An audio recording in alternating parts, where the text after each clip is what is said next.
안녕하세요. 사연을 시작하기에 앞서 구독과 좋아요 부탁드려요. 감사합니다. 사연 시작해 볼게요. 결혼이란 게 이렇게 후회될 줄은 몰랐습니다.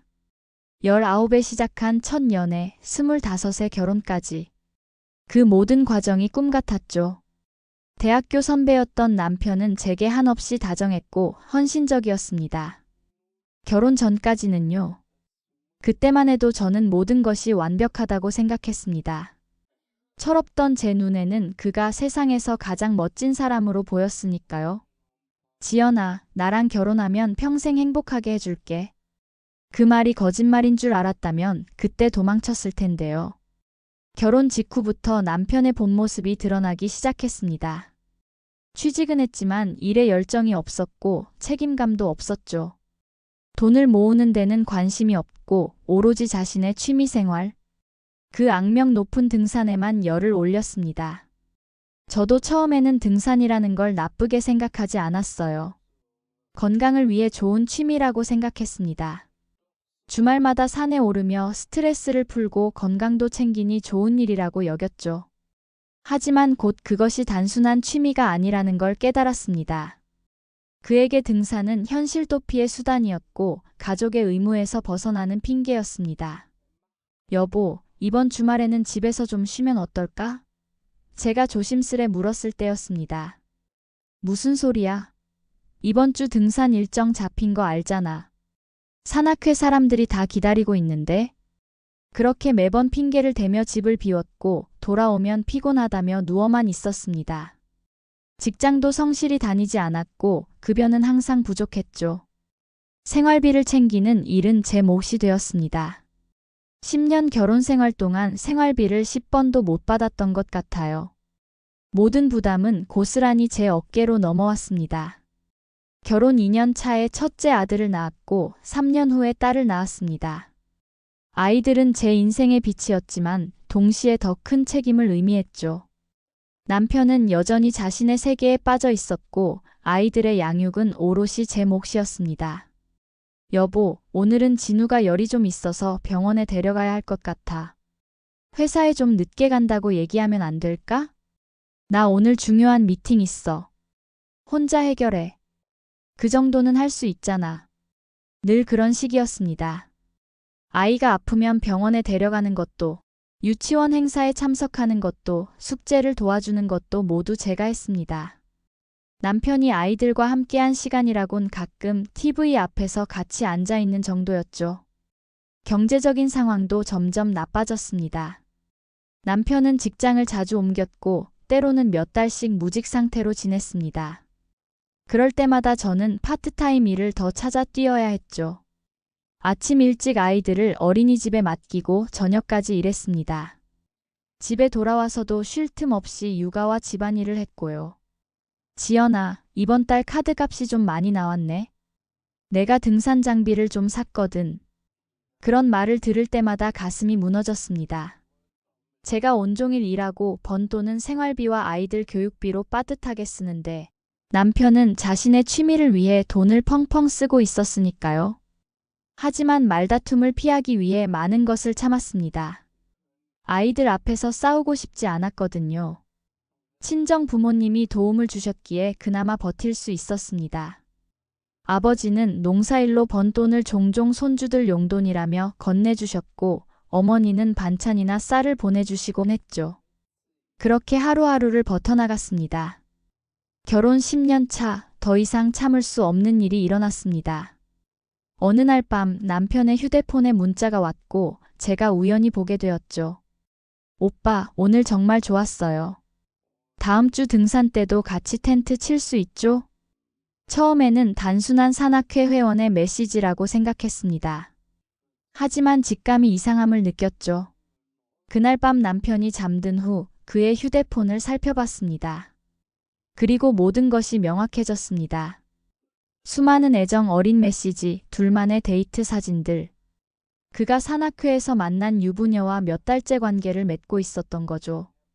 많은 여자들이 남편의 외도를 알게 되면 하늘이 무너지는 듯한 충격을 받는다고 합니다. 하지만 이상하게도 저는 그렇지 않았어요. 오히려 드디어 올 것이 왔구나라는 생각이 들었습니다.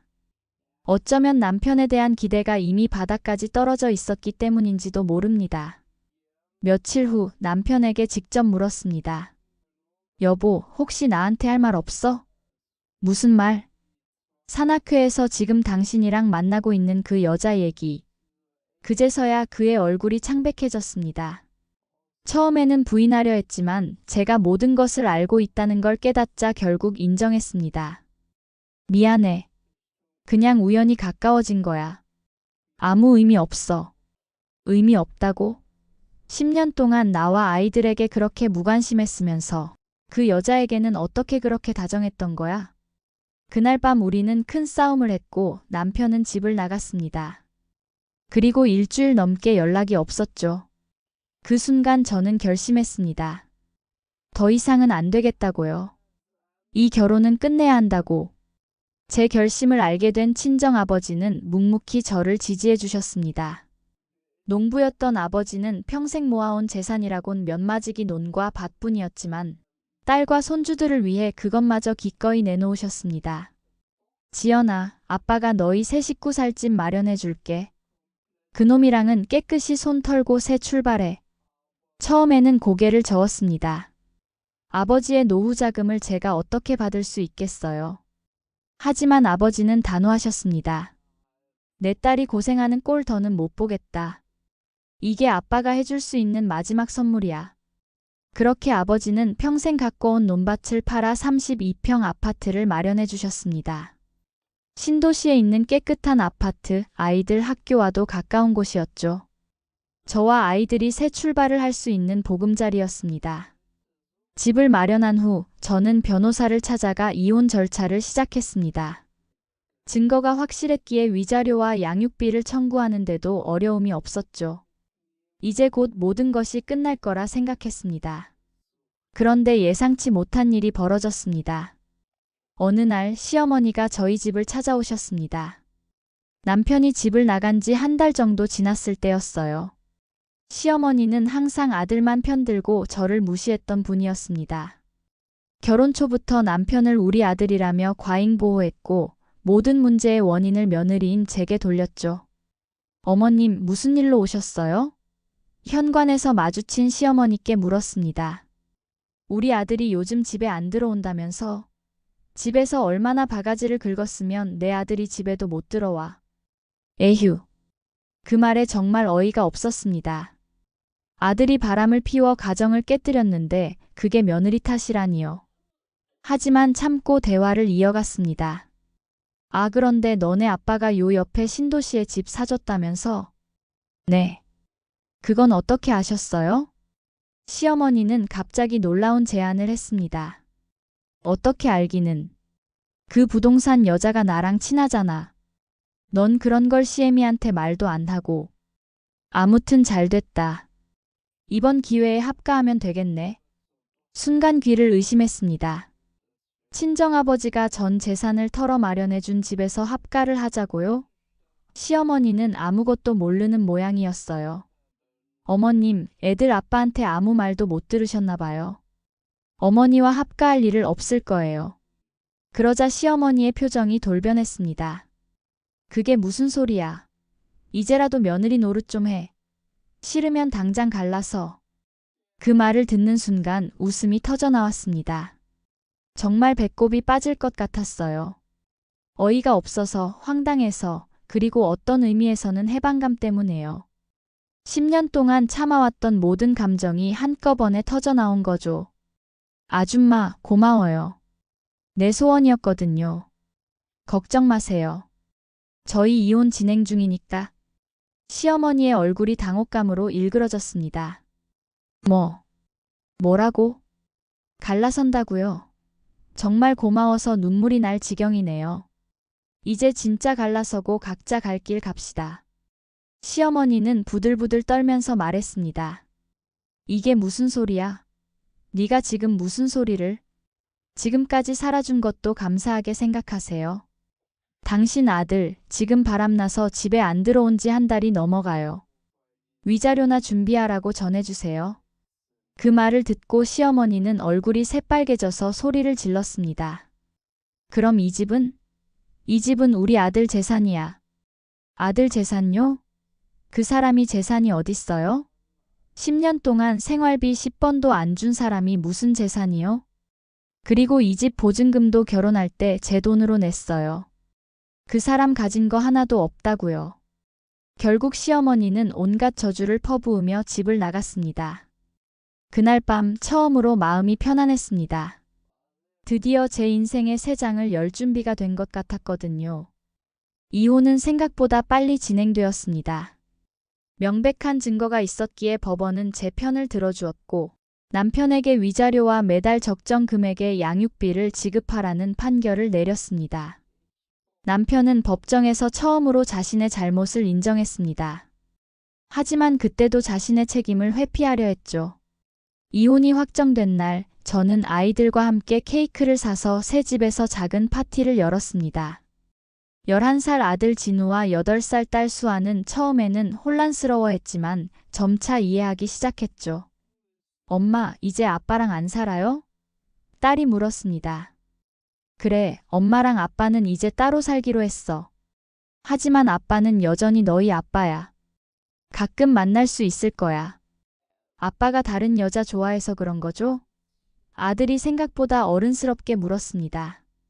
잠시 망설였지만 정직하게 대답했습니다. 그것도 있고 엄마랑 아빠가 서로 맞지 않는 부분이 많았어. 하지만 너희를 사랑하는 마음은 변함없어. 아이들은 생각보다 빨리 새로운 상황에 적응했습니다. 사실 아빠가 집에 있는 시간이 원래도 많지 않았기 때문에 일상생활의 변화는 크지 않았거든요. 이혼 후 몇 달이 지났을 때 뜻밖의 소식을 들었습니다. 남편이 불륜 상대와 헤어졌다는 소식이었죠. 그것도 아주 난처한 방식으로요.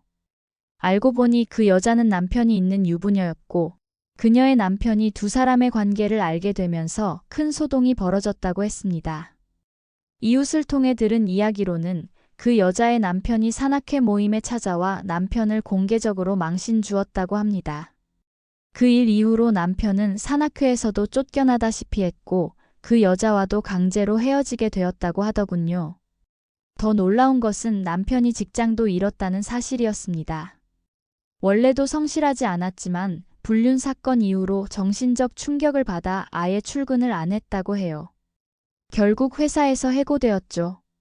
그 이후로 남편의 소식을 직접 듣지는 않았지만 주변을 통해 종종 들을 수 있었습니다. 남편은 결국 시어머니 집으로 들어갔고 시어머니는 나이 드신 몸으로 파트타임 일을 하며 아들을 부양하고 있다고 했습니다. 시어머니는 지금도 아침부터 늦게까지 마트에서 청소 일을 하면서 아들을 먹여 살린다고 합니다. 나이 많은 몸으로 고생하면서요. 하지만 남편은 여전히 변한 게 없어요. 직장도 구하지 않고 어머니가 번 돈으로 술 마시고 가끔 등산 가는 게 전부라더군요. 시어머니가 그제야 자기 아들이 문제가 많다는 걸 깨달았을까요? 하지만 이제 와서 무슨 소용이 있을까요?